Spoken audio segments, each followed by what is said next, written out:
Hey guys, welcome back to our YouTube channel Bong রিঅ্যাকশনে চলে এসেছি নতুন একটা ভিডিও দেখার জন্য। আর আজকে অনেকদিন বাদে নাটক দেখতে বসেছি, তাই তো? একদম, তাও আবার চঞ্চল চৌধুরী স্যার। একদম, তোমরা অনেকেই চাইছিলে আমরা যখন নাটকের রিলেটেড ভিডিও এনেছিলাম তখনই বলেছিলে তোমরা, তো তাই ভাবলাম নিয়ে আসি। একদম, তো চলো বেশি দেরি না করে দেখে নিয়ে আগে।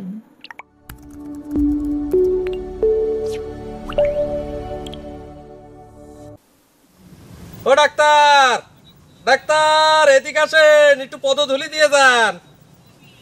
এই ডাক্তারটা কে? পদধূলি দেবো কেবা করে? পায়ে জুতিয়ে দেখতে চাও না? তাহলে একটু জুতে ধুলি দিয়ে যান। কি ব্যাপার, এত সম্মান করে কথা করছেও কিসের জন্য? হাসু পকেট মায়ের মতলবটা কি? খারাও, তার আগে পকেটটা সাবধান করে নেই। তোমার তো আবার নীতি আদর্শ বলে কোনো জিনিসপত্র নাই। দেখা যাবে না আদর্শ সম্মান করে খাড়া করা নিয়ে পকেট ফর্সা করে দিছেও।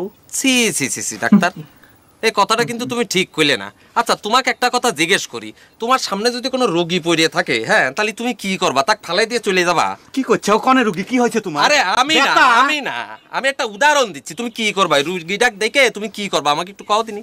রুগী পাওয়ার সাথে সাথে খাড়ার পর চিকিৎসা মারা শুরু করে দেবো। এলোপ্যাথি, হোমিওপ্যাথি যেটা পারি সেটাই শুরু করবো।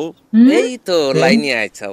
আচ্ছা, রোগী দেখার পর যখন তুমি বসে থাকতে পারো না, তাহলে পকেটওয়ালা মানুষ দেখলি আর ওরম পকেট দেখলি আমিও তো বসে থাকতে পারি না, তাই না? তাহলে আমার নীতি নষ্ট হলো কোটে। ওরে সাবাস রে, তুমি তো দেখতেছি বিরাট বুঝদার মানুষ হয়ে গেছে। আচ্ছা তার আগে কও, এতক্ষণ তো আপনি আপনি করে কথা করছিলে, হঠাৎ সম্মান ছাইড়ে দিয়ে তুমি কওয়া শুরু করলে কিসের জন্য? আরে বাবা, তুমি আপনি তো কোনো ঘটনা না। আমি যদি তোমাকে সম্মান করি তাহলে সেটা তো মনেরতে। আচ্ছা যাই হোক, যেই কারণে তোমাকে ডাকা, এই যে ঘড়িটা দেখতে চাও, এটা কিন্তু বিরাট ঘড়ি, বুঝতে চাও? ক্যাসিও সিকো 5। ঘড়িটা তোমার কাছে বেশ চাই। তুমি তো জানো আমি পকেট মাইর, আর এটা চুরাই ঘড়ি না, আমি তো চোর না। দেখো হাসু পকেট মায়ের, কাও তুমি চোর না ডাকাত সেটা কিন্তু হিসেব করার কোনো দরকার আমার নাই। এটা তো লেডি। কথাগুলো না এত সুন্দর ভাবে বলছে না, ভালো বলে চোর না ডাকাত আমার জন্য লাভ। আমার জন্য কি লাভ? তুমি পকেট মার, তুমি পকেট মার ভাই। এই যে আগে পকেট ধরে বলছে পকেট মার। আমি তো চোর না। কথাগুলো খুব সুন্দর ভাবে কাও তুমি চোর না ডাকাত সেটা কিন্তু হিসেব করার কোনো দরকার আমার নাই। এটা তো লেডিস ঘড়ি, এটাতে আমি কি করবো কও? সেটাও তোমার কয়া দেয়া লাগে কে?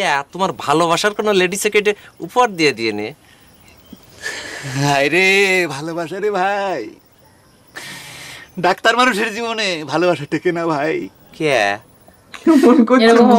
মানুষের সেবা করে মনের দুঃখটা ভুলে থাকার চেষ্টা করতেছিলাম, তুমি তো দিলে।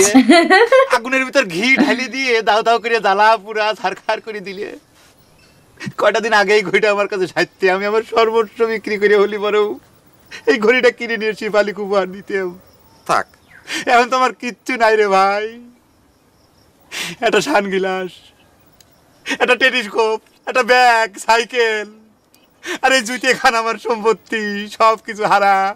আমি নিশ্চয় হয়ে গেছি রে ভাই। তিলে তো বুকের ভিতর চিলিক পাড়া শুরু হয়ে গেল। গেলাম শিপালি। ও জাপান, জাপান কাইদে না ভাই। ও ভাই কাইদে না, তোমার ঘরে কিনা লাগবে না রে?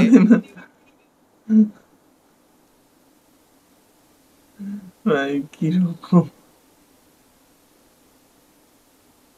কি এটা? কি মুশারিফ করিম ভাই তো, কিন্তু লাস্টে গিয়ে মুশারিফ করিম ভাই আগে দেখি শেষ করে দিল কেন? তার মানে এটা হচ্ছে ইন্টারেস্ট দেখালো যে তুমি এবার যাও গিয়ে নাটকটা আবার দেখো। তোমরা আবার দেখো নাকি? আবার দেখতে হবে, আবার দেখতে হবে। এই নাটকটাতে মনে হয় মুশারিফ করিম ভাইয়াও আছে।